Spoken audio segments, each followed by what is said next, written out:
Second 3/9/2025. पण आजच्या तिथीला जर आजची तिथी आहे महाराज, पण आज जर एखादे संत गेले नाही तिथी नाही राहत, काय होती महाराज? पुण्यतिथी. का? आजच्या तिथीला कोण गेलं? संत. देव ज्या तिथीला जन्माला आला त्या तिथीला आनंद देतो म्हणून त्याची केली जाते जयंती. काय केली जाते? कारण तो ज्या दिवशी जन्माला आला, ज्या तिथीला आला त्याची केली जाते जयंती. संतांची केली जाते पुण्यतिथी. आणि तुमचं आमचं घातलं तर त्याला म्हणायचं वर्ष श्राद्ध विधी सोहळा.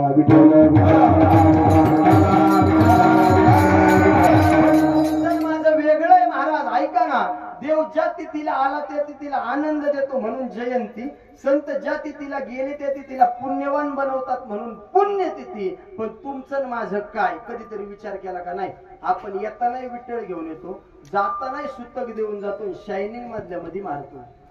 तुमच्या सहित मी, माझ्या सहित तुम्ही. आपण सहज म्हणतो जर पैसे असतील ना, आपण म्हणतो आपला गावात हात नाही धरीत कोणी. कोण? हे आपले महाराज. मी विनोदाने सांगत असतो लोकांना, तुझा हात धरला बी असता लोकांनी पण तू त्या लायकीचा पाय होता ना. नाही लक्षात आलं का? पंढरपूरची वारी भरली, 25-30 लाख समाज त्या वाळवंटामध्ये जमला महाराज. आणि एवढ्या समाजामध्ये टाटा, अंबानी, बिर्ला कोणी जरी आलं ना तिथं, अदानी, अंबानी, तर फाटल्या कपड्यातला माझा वारकरी आहे. पण पंढरपूरच्या वाळवंटामध्ये ही सगळी मंडळी जमली ना, अनिल शेठ, जर त्या करोडपतीने अब्जपतीने जर असा धक्का मारला ना, माझा वारकरी दुपटीने मारायचा. तो पैसा तुझ्या घरी. 15 दिवस झाले वारीमध्ये पायी चालतोय. आमचा नियम आहे एका लागतील बाई रे, हा वारकऱ्याचा नियम आहे. मग तुझी जहागिरी तुझ्या घरी, तुझा मोठेपणा काय शपथून घ्यायचा? हे झालं पैसेवाल्याच्या बाबतीत. पण त्याच 25-30 लाख समाजामध्ये भांग्याचा गाडा लुटीत एक जण निघाला भाऊ. कचरा बिचरा बाकीची सगळी घाण त्याच्या गाड्यात. आणि तो एवढ्या समाजातून निघाला. लोक त्यांनी आवाज न देता, हॉर्न न वाजवता पटपट बाजूला सरकले. मग तुम्हाला आता असं म्हणायचंय का लोक त्या माणसाला भेली म्हणून? बऱ्याच गावात 8 वाजल्याच्या नंतर असे वाहक जागे होते.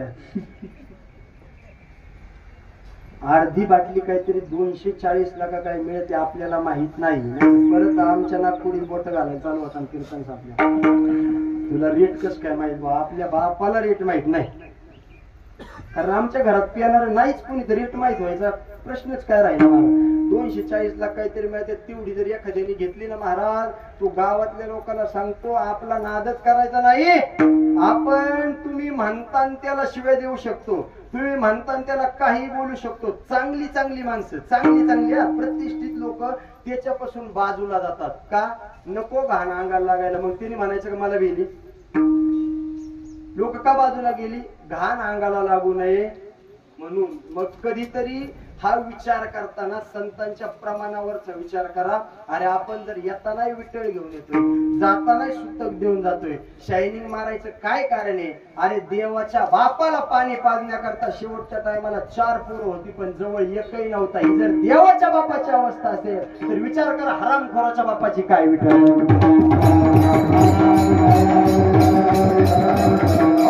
बऱ्याच लोकांना वाटत असेल हिंदू सनातन धर्म हा कार्यक्रम जर सुशिक्षित लोकांना जर म्हणलं ना वर्ष श्राद्धाला चला, ते म्हणतात गेला आत्मा गेला जीव निघून, कशासाठी कार्यक्रम करायचे? हिंदू धर्म संस्कृती एवढी बलवान आहे आणि हिंदू धर्म एवढा मोठा आहे महाराज. महाराष्ट्रभर डांका मिरवतो आम्ही आपल्या हिंदू धर्माचा. ऐका, कर्माची गती एवढी दुस्तर आहे. कर्माची गती संत महात्मे सांगतात एका हाताने कर बस दुसऱ्या हाताने भर, इथेच कर इथेच भर, लपशील कोठवर रे वेड्या, लपशील कोठवर. इथंच करायचं, इथंच मारायचं. आता तुम्हाला उदाहरण सांगतो. हा जो आपण प्रथम पुण्य स्मरणाचा कार्यक्रम करतो ना, या ठिकाणी या काकांचा, रामदास दत्तात्रय जाधव या काकांचा, हा विधी आपणच करतो असं नाही. हा देवाच्या बापाचा म्हणजे दशरथ राजाचा सुद्धा झाला. 2 वर्ष श्राद्ध झाले. तुम्ही म्हणाल महाराज कसे झाले? ऐका आता बारकाईने. कर्माची गती कशाला म्हणतात ऐका. एक मुलगा आपल्या मायबापाची फार सेवा करायचा महाराज, फार सेवा करायचा. एक दिवस आंधळ्या आणि वृद्ध मायबापांनी मुलाकडे एक इच्छा प्रगट केली की बाळा आम्हाला काशी यात्रा करण्याकरता घेऊन चलतोस का? मुलगा सुज्ञ होता. कावड घेतली आणि आई वडिलांना काशी यात्रा करण्याकरता त्या कावडीमध्ये आंधळ्या आणि वृद्ध मायबापाला बसवलं आणि तो मुलगा काशी यात्रा करण्याकरता निघाला. काय नाव त्या मुलाचं? मोठ्याने सांगा, काय नाव त्या मुलाचं? श्रावण बाळ. निघाला काशी यात्रा करण्याकरता. महाराज जंगल लागलं. जंगलामध्ये आंधळ्या वृद्ध मायबापाला तहान लागली म्हणून त्यांनी पोराकडे एक इच्छा प्रकट केली. बाळा पाणी भेटतं का पाहतोस का? मुलाने सुरक्षित जागा पाहिली, कावड त्या ठिकाणी ठेवली आणि तो मुलगा कमंडलू धारी घेऊन मायबापाला पाणी शोधण्याकरता निघाला. मला वर्ष शब्द सांगायचे, मला देवाच्या बापाच्या कर्माची गती सांगायची, ऐका बारकाईने. तो बाळ पाणी शोधण्याकरता निघाला. जवळ एक सरोवर होतं. रात्रभर काहीच शिकार मिळाली नाही म्हणून त्या सरोवराच्या कडेला एका झाडावरती धनुष्याला बाण लावून बसले होते. त्यांचं नाव होतं अयोध्येचे राजे दशरथ महाराज. रात्रभर काहीतरी शिकार मिळेल म्हणून बसलेले राजे, पण रात्रभर शिकार नाही मिळाली. पहाटेच्या वेळेस का होईना एखादं सावध, एखादी शिकार भेटेल म्हणून बसलेला राजा आहे. या बाळानं कमंडलू झाली त्या पाण्यामध्ये बुडवली. बुडबुड बुडबुड करणारा आवाज झाला. राजाला वाटलं नक्कीच काहीतरी सावध आलं, नक्कीच काहीतरी शिकार आली. आवाजाच्या रोखाने राजानं बाण मारला. बाण सुसू करत जो गेला ना तो श्रावण बाळाच्या हृदयात जाऊन घुसला आणि श्रावण बाळानं आई म्हणून टाळू फोडला. त्यावेळेस एका कवीने केलेलं वर्णन आहे, क्षर आला तो धावून आला काळ विव्हळला श्रावण बाळ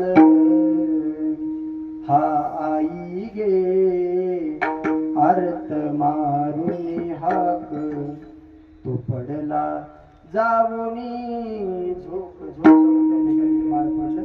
राजाच्या कानावर वार्ता गेली, या राजाच्या श्रवणी ऐकता वाणी हृदयाचे झाले पाणी पाणी पाणी हृदयाचं झालं. राजा धावत पळत त्या बाळाजवळ गेला. त्या बाळाचं मस्तक स्वतःच्या मांडीवरती ठेवलं मायबापानं आणि तो धनुष्याचा बाण छातीमध्ये रुतलेला त्या राजानं काढला आणि त्या बाळाला विचारलं, बाळा नाव काय रे तुझं? बाळाने उत्तर दिलं, माझं नाव श्रावण. कुठं निघालास रे बाळा? माझ्या आई वडिलांना काशी यात्रा करण्याची इच्छा झाली म्हणून कावडीमध्ये बसवलं. ताण लागली म्हणून पाणी शोधण्याकरता निघालो. कमंडलू धारी घेऊन इथपर्यंत आलो. सरोवरामध्ये बुडवला, पण तुमच्या बाणानं माझा असा काही छेद केला छातीचा की आता कितीही मी मनात आणलं तरी माझ्या आई वडिलांना पाणी घेऊन जाऊ शकत नाही. हे झालं श्रावण बाळाची कथा. पण श्रावण बाळाने सांगितलं, तुमचं काय नाव आहे?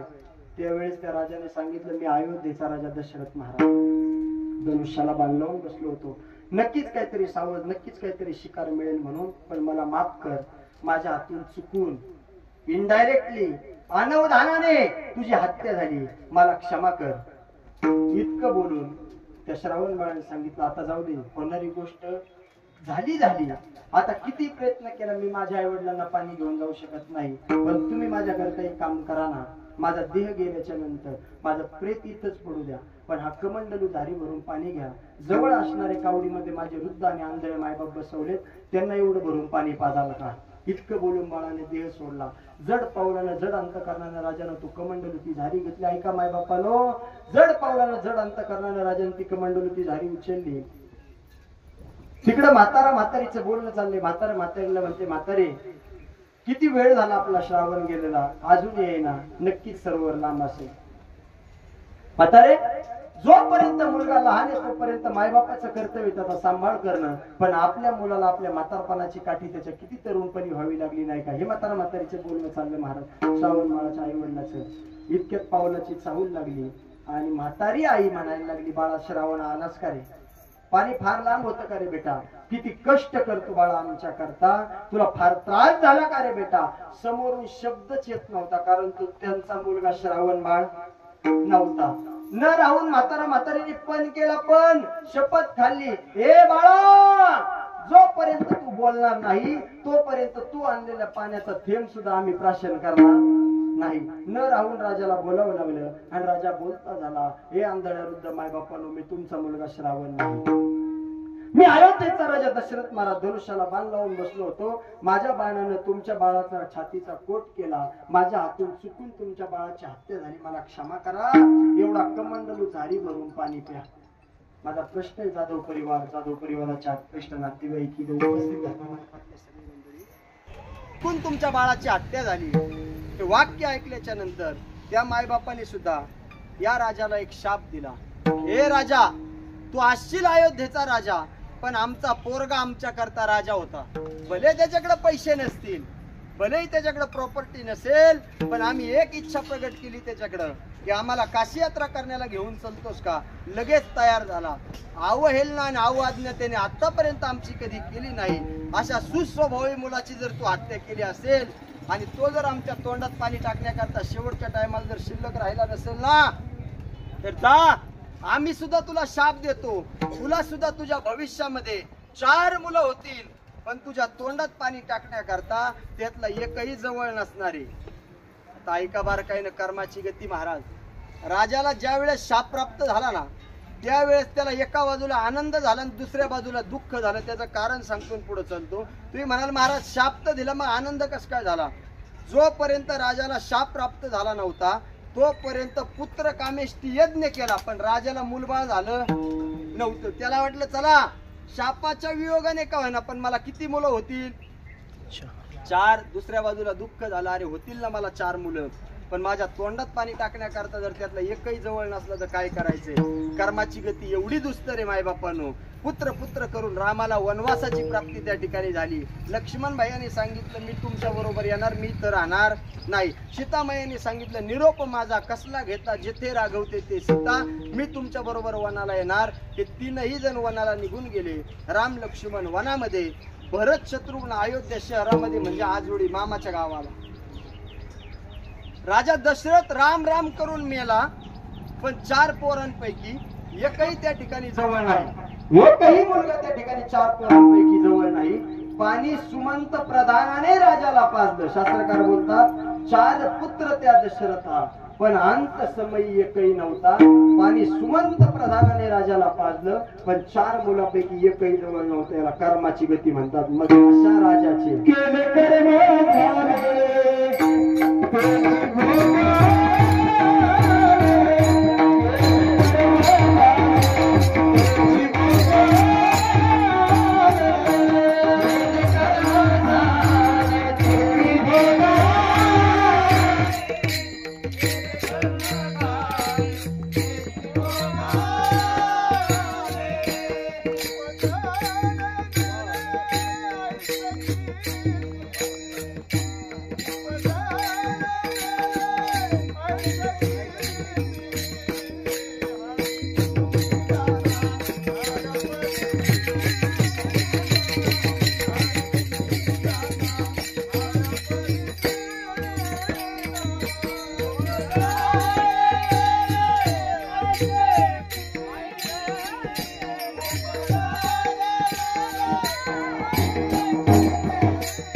उपजले मेले ऐसे किती. मग त्या राजाचे 2 वर्ष श्राद्धविधी झाले, जो आपण आता या ठिकाणी बोराडे मळ्यामध्ये या काकांचा करतोय ना. दशरथ राजाचे किती विधी झाले वर्ष श्राद्धाचे? 2 एक केला रामानं आणि लक्ष्मणानं वनामध्ये, दुसरा केला भरतानं आणि शत्रुघ्नानं अयोध्या शहरामध्ये. म्हणजे हा विधी आपणच करतो, यात काय नवले. पुरातन काळापासून हा विधी चालत आला, आपणही करतो आणि यापुढे सुद्धा चालू राहणार.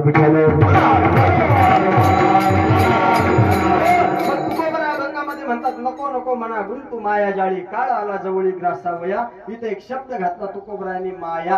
नको नको मना गुंतू माया जाळी आणि काळ आला जवळी ग्रासावया. माझा प्रश्न आहे तुम्हाला श्रोता वर्गाला, काळ आपल्याकडे येतो का आपण काळाकडे जातो? आपण काळाकडे जातो का काळ आपल्याकडे येतो? महाराज पारनेरवरून बोराडे माळ्यात कीर्तनाला येतो का बोराडे माळा पारनेरला येतो?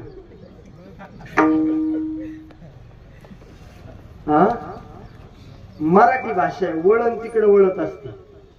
काळ आला जवळी ग्रासावया. तुकोबाराय म्हणतात काळ आला, पण वाक्य असे क्षणाक्षणानं माणूस हा म्हातारा होत चाललाय, काळाच्या जवळ जात चाललाय. काय होत चाललाय? काळाच्या जवळ. साधं उदाहरण, तुमच्या बोराडे माळ्यातून 45 लोक तयार झाली आणि 45 लोकांनी ठरवलं आता पंढरपूरला जायचं. गड्या एसटी महामंडळात गेले, शिरूरच्या एसटी बुक केली. सकाळच्या वेळेस 5 वाजता पहाटे एसटी बोराडे माळ्यात आली. तुम्ही 45 माणसं एसटीत बसले, प्रवास करत करत त्या ठिकाणी पंढरपूरच्या दिशेने निघाले. दुपारी 10 वाजता त्या ठिकाणी एसटी पंढरपूर मध्ये पोहोचली. कंडक्टरनी बेल दिली, उतरा उतरा. मळ्यातली मंडळी सगळी पंढरपूर. बोला बोला, पंढरपूर. मग आता पंढरपूर आपल्याकडे आलं का? आपण 5 तास प्रवास करत पंढरपूरला गेलो. हो, हे एसटीत बसलं. एसटीत बसल्याच्या नंतर पंढरपूरच्या दिशेनं निघालं. पंढरपूर मध्ये पोहोचलं. भाऊ, पंढरपूर हे मंगळवेढ्याजवळच आहे, सोलापूर जिल्ह्यातच आहे. पण म्हणायचं असते पंढरपूर. जर एखाद्या व्यक्तीचं आयुष्य 70 वर्षाचं असेल, तो 55वा वाढदिवस त्याचा थाटामाटात साजरा करत असेल, तर तो 1 वर्षाने पुढच्या वर्षी म्हातारा झाला की तरुण राहिला, मोठा झाला. पुढच्या वर्षी 56वा, आयुष्य 14 वर्षाचं शिल्लक राहिलं. त्याच्या पुढच्या वर्षी 57वा, आयुष्य 13 वर्षाचं शिल्लक राहिलं. क्षणाक्षणाने आपण काळाच्या जवळ चालू, पण माणूस म्हणतो आपण मोठे होत चालू. हा चुकीचा गैरसमज. विठ्ठल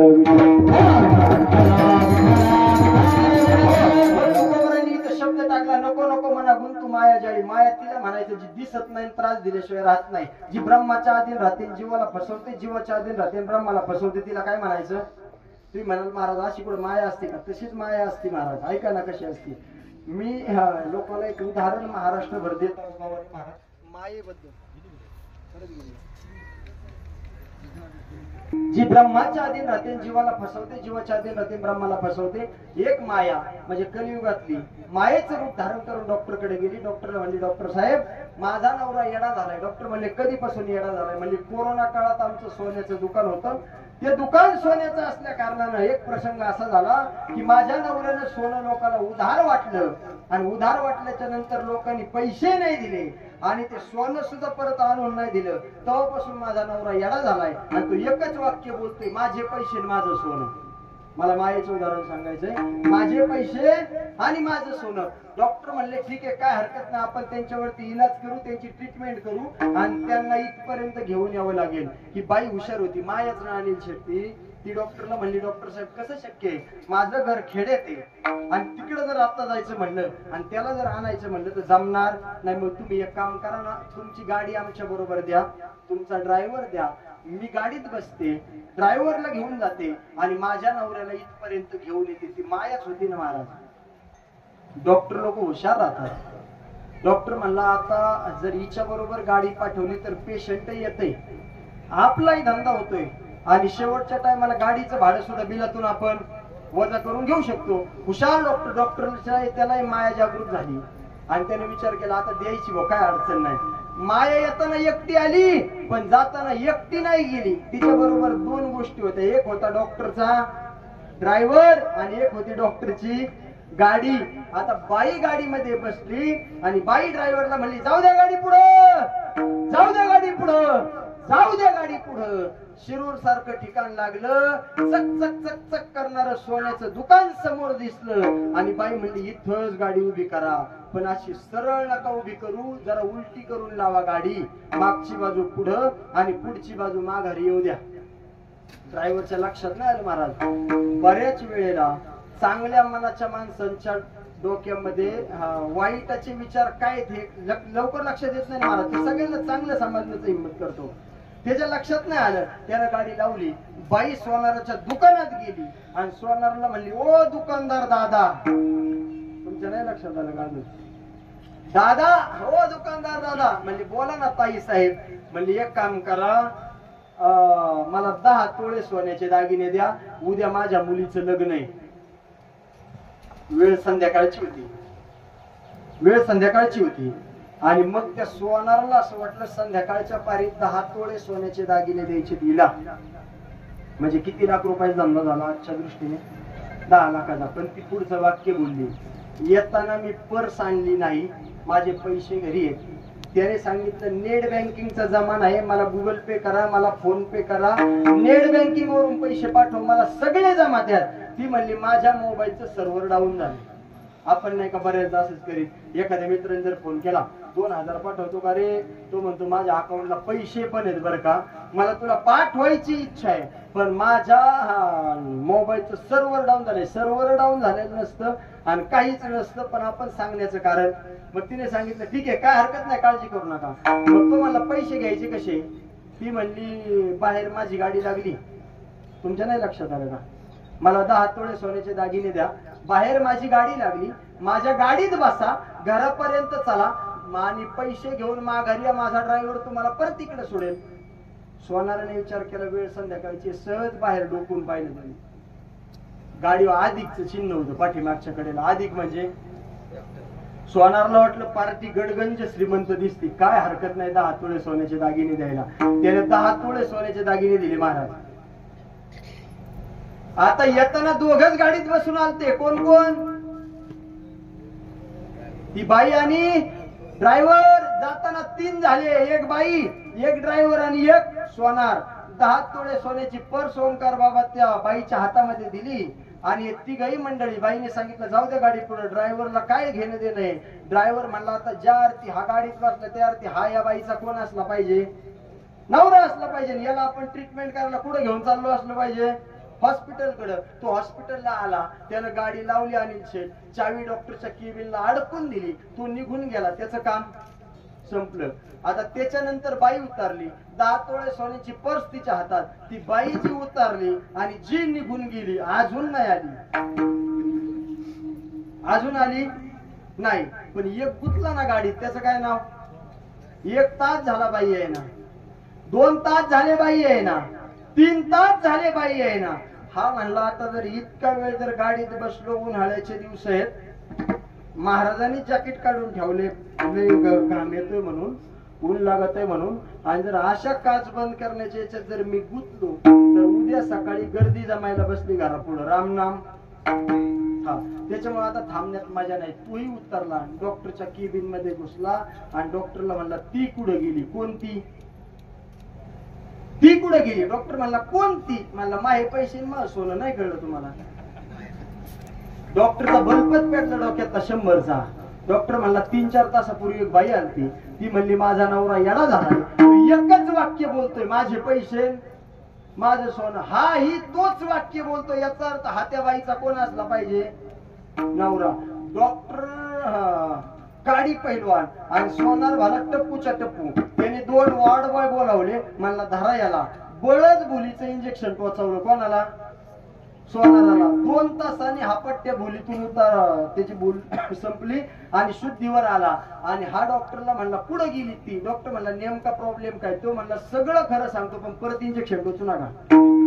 मला सांग आता काय झालं. मला 4-5 तासापूर्वी माझ्या दुकानात एक बाई आली, डॉक्टरची गाडी तिच्या बरोबर होती. ती म्हणली उद्या माझ्या मुलीचं लग्न आहे, मला 10 तोळे सोन्याचे दागिने करायचे. 10 तोळेचा हिशोब 10 लाख रुपये होतो. या उद्देशाने मीही विचार नाही केला. तिला 10 तोळे सोन्याचे दागिने दिले. ती म्हणली घरी चला. घरी गेल्याच्या नंतर पैसे घेऊन माझा ड्रायव्हर तुम्हाला परत सोडेल. इथपर्यंत आलो, ती बाई दिसाना, ते पैसे दिसाना आणि तो ड्रायव्हर दिसाना. डॉक्टर म्हणला सेम प्रॉब्लेम, तुझा माझा प्रॉब्लेम सेम. म्हणला कसं काय. म्हणला ती डायरेक्ट तुझ्याकडे दुकानात नव्हती आली, त्याच्या आधी ती माझ्या हॉस्पिटलच्या केबिन मध्ये आली होती आणि ती मला म्हणली माझा नवरा येडा झालाय आणि त्याच्यावर ट्रीटमेंट करायची म्हणून मी माझी गाडी दिली, म्हणून मी माझा ड्रायव्हर दिला. भाऊ तिने नुसतं तुला नाही फसवलं, तिने मला सुद्धा फसवलं का. मग मला सांगा, माया तिला म्हणतात जिने डॉक्टरची गाडी दाखवली आणि सोनारला फसवलं. डॉक्टरची गाडी दाखवली, कोणाला फसवलं, सोनाराला. आणि सोनाराचं नाव सांगितलं आणि डॉक्टरला फसवलं. अशी असणारी माया तू कोबरा अभंगाच्या पहिल्या म्हणा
नको नको म्हणा गुंतू माया जाडी, काळ आला जवळी ग्रासावया, पण एकदा का काळाची उडी पडेल बा जेव्हा, सोडवे ना तेव्हा मायबाप परत कुणीच तुम्हाला मला या दुःखाच्या कचाट्यातून सोडू शकत नाही दादा हो. मग ज्यांचं प्रथम पुण्यस्मरण आपण संपन्न करतोय कैलासवासी रामदास दत्तात्रय जाधव, त्यांच्या पश्चात असणाऱ्या पत्नी यमुनाबाई रामदास जाधव, या ठिकाणी स्वतःचा पती गेल्याच्या नंतर जीवनातून दुःख काय असतं, भातुकलीच्या खेळामधली राजा आणि राणी, अर्ध्यावरती डाव मोडला अधुरी एक कहाणी या न्यायाप्रमाणे असणारा एक मुलगा बाबू रामदास जाधव, सुनबाई सोनाली बाबू जाधव, दुसरी मुलगी सुनीता भरत जगताप आणि दुसरी असणारी आणखी एक मुलगी सविता दत्तात्रय शितोळे. या दोन मुली एक मुलगा पत्नी सुनबाई या परिवाराला सोडून काकांना जावं लागलं. जाणं क्रमप्राप्त आहे दादांनो, तुम्हाला मला एक ना एक दिवस प्रत्येकाला या दुःखाच्या फेऱ्यातून, या जन्म मरणाच्या दुःखातून या ठिकाणी जायचंय. पण वडील गेल्याचं दुःख मी महाराष्ट्रातल्या लोकांना वर शब्दाच्या माध्यमातून सांगतो, बाप कसाही असू द्या नाहीतर बाप कसाही असू द्या, नाही कळलं का तुम्हाला? बाप कसाही असू द्या नाहीतर बाप कसाही असू द्या, पण जीवनातून बाप गेला ना बाप, की त्याच्यानंतर दुःख काय असं त्या पोराला विचारा. ऐका, ज्याला हात नाही विचार त्याला विचारा हाताची किंमत काय, ज्याला पाय नाही त्याला विचारा पायाची किंमत काय, ज्याला डोळा नाही त्याला विचारा डोळ्याची किंमत काय, तसं ज्याच्या जीवनातून बाप निघून गेला आणि त्याला विचारा बापाची किंमत काय. महाराज तुकोबराय वैकुंठ गमनाला निघून गेले आणि स्वतःची असणारी मुलगी भागीरथीबाई तिच्या संसारामध्ये तल्लीन झालेली. बापाचं दुःख काय असतं गेल्याच्या नंतर ऐका, आणि बापाचं मुलीवरती प्रेम किती असतं ऐका मायबापानो. भगीरथीबाई जवळ त्या ठिकाणी एक माळीनबाई दररोज जायची आणि माळीनबाई भगीरथीबाईला रोज सांगायची, तुकोबारायांनी असं कीर्तन केलं रात्री, तुकोबारायांनी तसं कीर्तन केलं रात्री. बापाचं मुलीवरती प्रेम आणि मुलीचं बापावरती प्रेम. माळीनबाई आली ना तर त्या भाज्या घ्यायच्या आधी भगीरथीबाई विचारायची, ओ काकी सांगा ना तुकोबारायांनी माझ्या बापाने कसं कीर्तन केलं रात्री, आणि तुकोबारायांनी कीर्तनातले भाव जे केले ना ते भाव त्या ठिकाणी माळीनबाईने भगीरथीबाईला सांगायचे. दररोजचा प्रसंग आहे. एक दिवशी भगीरथीबाईने विचारलं कसं कीर्तन झालं रात्री, आणि टाहो फोडला त्या ठिकाणी त्या माळीनबाईनं, आणि तिने एक वाक्य वापरलं, आपला असणारा देव तुकोबरा वैकुंठ गमनाला काल निघून गेले नांदुरकीच्या झाडा खालून, आणि सदैव वैकुंठ गमन झालं तुकोबरायचं.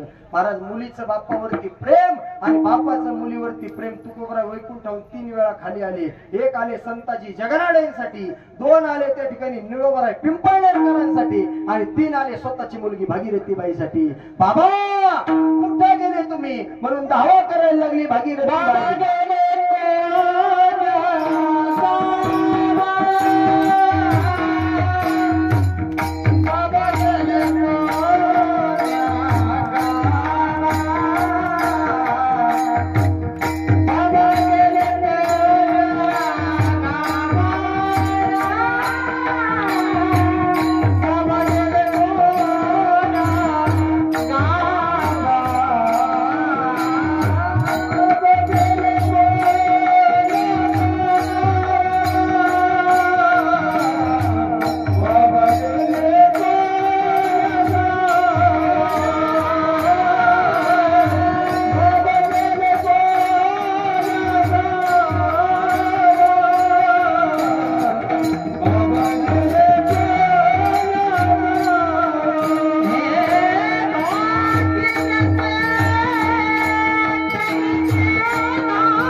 समाजाचं प्रबोधन माझ्या बापानं करावं, जगद्गुरु तुकोबारायानं.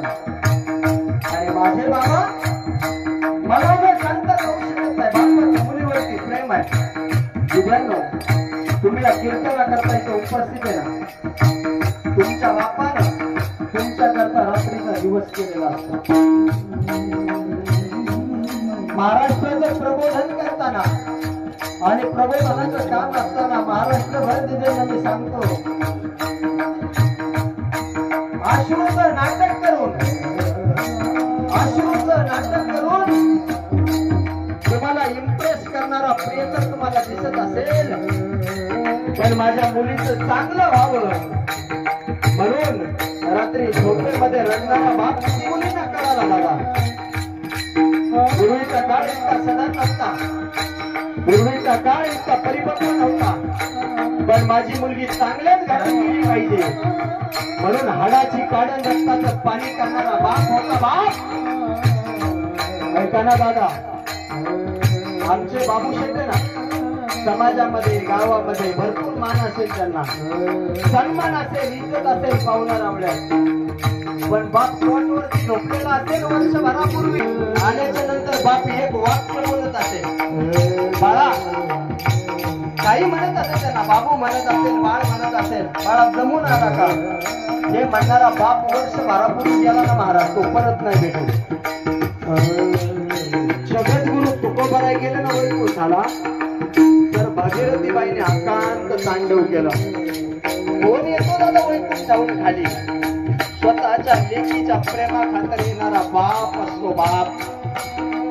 बऱ्याच लोकांना वाटतं बाप म्हणजे तापट आहे, बाप म्हणजे व्यसनी आहे, बाप म्हणजे मारझोड करणार आहे. तिथे यदा कदाचित तू जर आजारी पडली ना, तर पटकन गाडी चालू करतो, दवाखान्यात नेतो, तो बाप आहे. स्वतःची बायको आजारी पडली ना, पटकन गाडी चालू करतो, हॉस्पिटलला नेतो, तो बाप आहे. स्वतःचा पोरगा आजारी पडला ना, गाडी चालू करतो, हॉस्पिटलला नेतो, तो बाप आहे.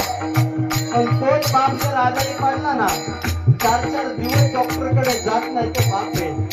बऱ्याच लोकांना वाटतंय महाराज बाप डॉक्टरच्या इंजेक्शनला घाबरतो, सोडून द्या विषय.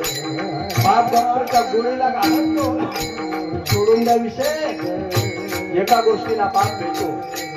जर मी डॉक्टरकडे गेलो आणि डॉक्टरनी जर मला 4-5 दिवस आराम करायला सांगितला ना, तर माझ्या परिवाराची होणारी वार्ताहर कोण पाहिजे म्हणून तो बाप डॉक्टरकडे जात नाही. मायबापो, आई कुणाचीच मरू नये या मताचा मी, कुणाचीच आई गेली नाही पाहिजे या मताचा मी आहे. पण एखाद्याची आई गेली ना, तिला जर किरडीवरती माडावरती जर ठेवलं ना ओंकार महाराज, तर कमीत कमी तिच्या 40 साड्या सापडतात. किती साड्या? 40. पण एखाद्या घरातला बाप गेला ना, बाप त्याला माडावरती घ्या. पहिली गोष्ट, बापाला कपाट नसलं दादा, कुणाच्या तरी कपाटात त्याचे 2-3 ड्रेस, कुणातरी वाकड्यावरती वाळत घातलेले त्याचे ड्रेस. तो बाप जर गेला ना, तर 2-3 ड्रेस त्याचे सापडतात. अरे जो बाप आपल्या मुलीला साड्या घेऊ शकतो, जो बाप आपल्या मुलाला कपडे घेऊ शकतो, जो बाप आपल्या सुनेला साड्या घेऊ शकतो, तो बाप स्वतःला कपडे नाही घेऊ शकतो. पण बापाचं जगणं कुटुंबासाठी असतं. भगीरथी बाईचाही बाप गेला ना,